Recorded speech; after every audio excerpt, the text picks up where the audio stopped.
Hace tan solo unas horas, miles de mexicanos salieron a protestar y manifestarse en las principales calles de las grandes ciudades de México contra un gobierno presidido por una política socialista de manual, como lo es Claudia Sheinbaum, quien además, al parecer, muestra completa indiferencia e incluso se niega a combatir el narco, quienes son responsables de miles de muertes de inocentes mexicanos que mueren a diario. E incluso con las cifras maquilladas, por lo menos mueren 81 personas a diario en México. Y algo muy curioso que ha estado pasando es que miles de jóvenes han decidido levantar las banderas, la de México y la de One Piece, un anime del cual pues no hablaré porque no sé demasiado de ello, pero parece ser la inspiración de miles de jóvenes alrededor del mundo quienes usan aquella bandera para denunciar a los políticos corruptos. Pasó en Nepal y ahora parece que también en México. Así que en el presente video les voy a comentar por qué México estalló, qué fue lo que pasó exactamente y además quién fue el llamado Bukele mexicano, Carlos Manzo, quien fue un gran dirigente político, quien hizo frente al narco y por esa misma razón perdió la vida frente a los ojos de un gobierno que lo abandonó en sus luchas, pero ha inspirado a miles de jóvenes y por supuesto estamos seguros que hoy ve todo eso desde los cielos. Su muerte no ha sido para nada en vano. Bueno muchachos, mi nombre es Joewilini, el cafeinómano. Agradezco tu presencia aquí en este video. Además, un saludo especial a los seguidores de mi cuenta de Instagram, llamado a sí mismo Joewilini, el cafeinómano, donde publicamos noticias a diario enfocados en Estados Unidos y también en Latinoamérica. Un abrazo especial a esos seguidores y nada, vamos al tema. Bien muchachos, ya estamos en mi computadora donde pasaré a mostrarles imágenes bastante nefastas de la brutalidad policial del gobierno socialista de Claudia Sheinbaum. Café en sangre, estamos listos, pero antes de esto quiero comentarles dándoles un poquito de contexto histórico sobre el crimen organizado y el narco en México. Ahora, incluso para los no mexicanos sabrán que esto del narco no es nada nuevo para aquel pueblo hermano. Ya desde los años 90 se sabía ya de la existencia de cárteles como el de Sinaloa, el de Guadalajara o incluso el del Golfo.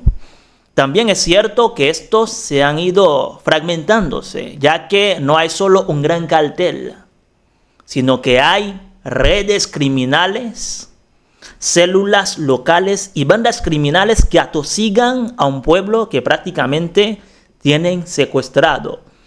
Un ciudadano común sale hoy de su casa y no sabe si va a regresar a su hogar.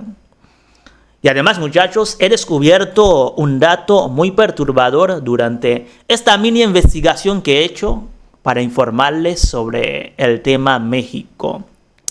En el 2024 se reportaron unas 200 muertes de servidores públicos, muertes vinculadas directamente con la violencia política. O sea, el narco tiene sus tentáculos incluso en los distintos gobiernos que han habido. Muy preocupante y además también mencionar la muerte de periodistas que han señalado a aquellos grupos. Muy loco, muy peligroso lo de México. Ahora sí, voy a pasar a mostrarles imágenes de la brutalidad policial del gobierno de esta tipa. Pero antes, vamos a escucharla a ella. Y además es un pensamiento típicamente de izquierda cuando les preguntas, pues, ¿qué harías para frenar el narco? Escúchenle atentamente. Regresar a la guerra contra el narco no es opción. Primero, porque está fuera del marco de la ley. Está fuera del marco de la ley. ¿Qué clase de ley es esta? Es una ley injusta. Hay que perseguir, arrestar, obviamente. Esa es la primera opción, a los criminales. Pero obviamente son tipos que están armados, dispuestos para ir a la guerra con el gobierno. Y el gobierno, el Estado, que es el Leviatán, quien es, digamos que es una institución que está para proteger al ciudadano, quien monopoliza la fuerza, la violencia. No hay nadie más fuerte o no hay ninguna institución más fuertes que el propio Estado. Pero, al parecer, los socialistas ignoran eso y prefieren abrazos y no balazos. Todos estos de la derecha que se llenan la boca de las palabras Estado de Derecho y defienden la guerra contra el narco. Pues la guerra contra el narco está fuera de la ley. Es permiso para matar, sin ningún juicio. Ahora, pregunta para Claudia Sheinbaum y sus fanáticos. ¿A quién el criminal pide permiso para matar? ¿A quién pide permiso? Simplemente ataca, ya sea a otras bandas criminales o simplemente a su objetivo, que en muchos casos puede ser un civil a quien secuestran o a quien atosigan cobrándoles. Si tienes un negocio, por ejemplo, como solemos ver en las películas de mafia, un criminal de la nada puede llegar a pedirte que les pagues. Y si no accedes, pues te violentan o directamente te quitan la vida. ¿A quién ha pedido permiso aquel criminal? ¿Por qué el Estado tendría que pedir permiso para perseguir a los criminales si supuestamente el gobierno está para eso? Una de sus funciones básicas en cualquier país es garantizar la seguridad del ciudadano. Pero no, como ya sabemos, el pensamiento socialista es que el criminal es el víctima, no el ciudadano. El criminal es quien es por culpa de la sociedad, como suelen decir muchos teóricos izquierdistas. Ahora sí, veamos imágenes de la brutalidad policial del gobierno de esta tipa.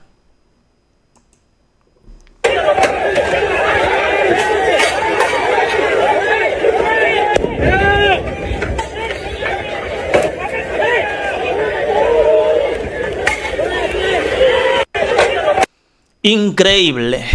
Imágenes bastante sensibles sobre que ocurrieron aquel 15 de noviembre, señores. Tan solo hace 2 días.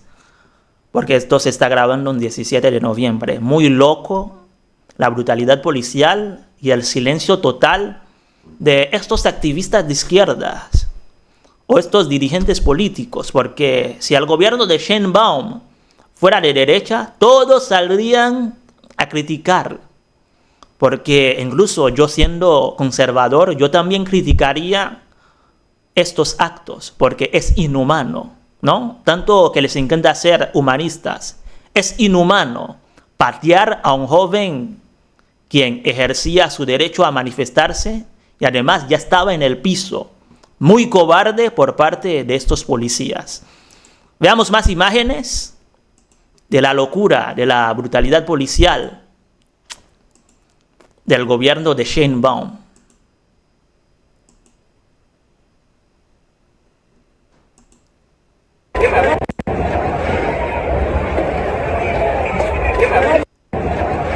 Increíble. El joven, quien yo puedo estar muy seguro, no es un criminal peligroso a quien acabamos de detener. Estoy seguro que no lo es. Y además, teniéndolo ya sujetado por 2 tipos, este cobarde de acá atrás viene y le mete un puñetazo. Son imágenes que realmente preocupan. Obviamente es una democracia lo que hay en México, todavía hay algo de Estado de Derecho, pero esto fácilmente es casi que igualito a lo que haría cualquier dictador promedio. Obviamente desde el pensamiento conservador se defiende las instituciones como la policía porque no estamos locos y no vamos a decir que hay que quitarle presupuesto a la policía porque es una de las instituciones más importantes de los que hay, ¿no? Pero es esto, pero otra cosa es defender la brutalidad, es defender la violencia por el simple hecho, violencia por violencia, ¿no? O sea, sin justificación alguna, golpear por golpear. Ahora escuchemos la reacción de Claudia Sheinbaum frente a la denuncia sobre la brutalidad policial que sufrieron muchísimos jóvenes aquel 15 de noviembre. Escuchemos a Sheinbaum. ¿Por qué después esta campaña que ya estaba bastante montada? Porque en la campaña hay cuentas internacionales, muchísimas cuentas extranjeras, de España, de Estados Unidos, de Latinoamérica, de muchísimos países, montando esta narrativa de que en México se reprime a los jóvenes. En México no se reprime a los jóvenes, al revés, les damos becas, les damos escuelas, trabajo, abrazamos a los jóvenes. Ahora que dice abrazo, ¿no? Abrazos y no balazos, la cuarta transformación. Como hemos visto, escuchando a esta presidenta, supuestamente abraza a los jóvenes, ¿no? Pero pone una muralla para que los manifestantes no se le pueda acercar. Pero supuestamente Bukele es el dictador. El de derecha es el dictador por poner presos a personas que obviamente se lo merecían. Ahora, habrán errores, habrán equivocaciones, arrestando a personas que simplemente tenían el tatuaje o algún tatuaje parecido al de los gángsters. Pero bueno, un vídeo que se ha hecho bastante popular, que ya tengo en pantalla durante esos últimos días, ha sido este, ¿no? Arriba, la dictadura de Bukele. Y allá abajo, la dictadura, o mejor dicho, perdón. La gran democracia humanista de Sheinbaum. Bastante viral se ha hecho este vídeo durante...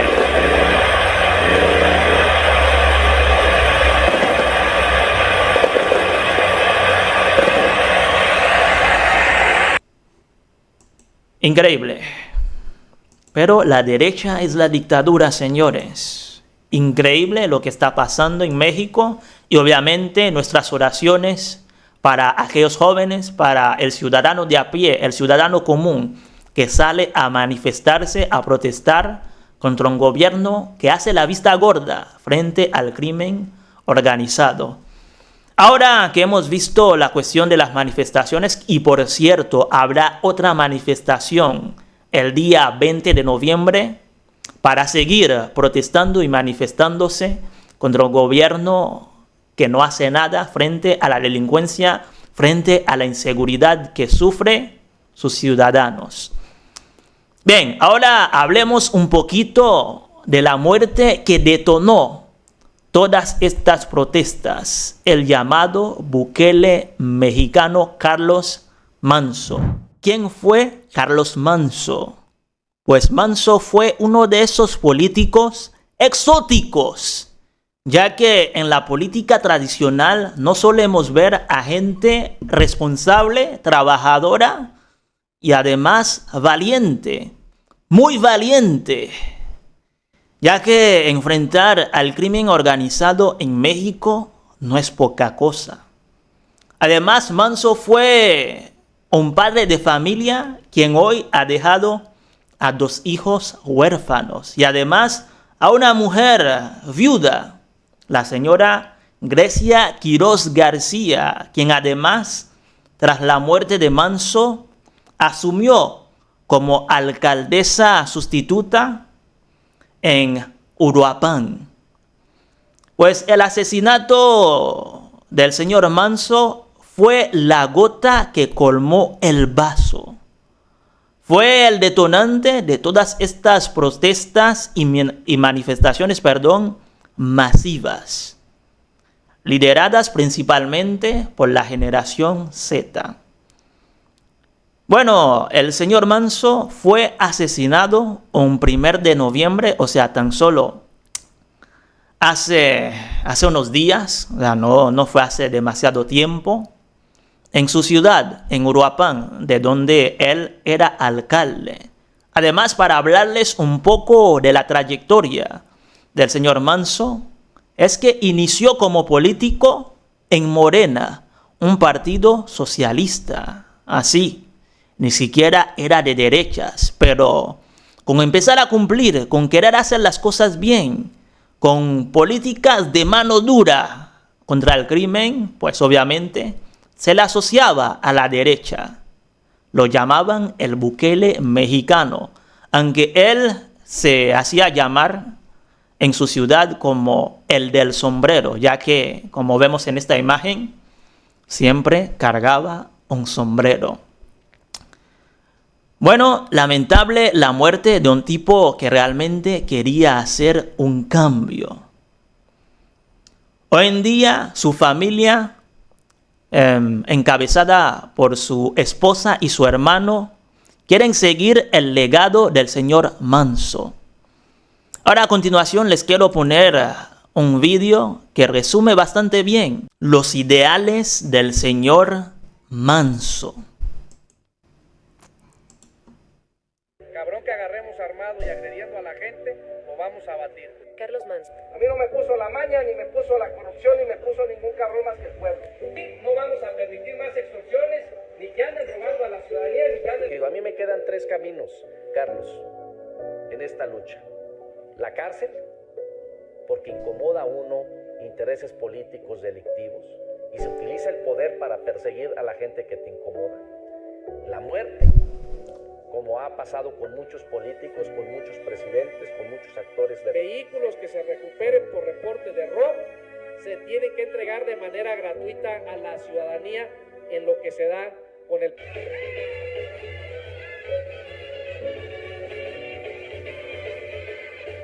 Carlos Manso, señores, con este vídeo damos por finalizado el programa, pero no sin antes recordarles que pueden apoyar este proyecto a través de mi Patreon. Y además pueden empezar con solo $3, que es, bueno, un café. Regálale al cafeinómano un café. Bueno, muchachos, gracias por acompañarme en un programa dedicado a la memoria de Carlos Manso, quien fue un gran político. Necesitamos más personas buenas en la política. Así que, no sé, si tienes aspiraciones a ser un político, mejor que te metas, porque como yo hace años, esos temas ni siquiera me interesaban, porque directamente me generaba rechazo. Pero entendiendo hoy, pues siendo un poquito más maduro, entiendes que la política te afecta tu vida. Por lo cual, oremos para que hayan más personas buenas que se metan en la política. Un saludo fraternal, un abrazo desde Panamá hacia ustedes. Les habló Joe Willini, el cafeinómano.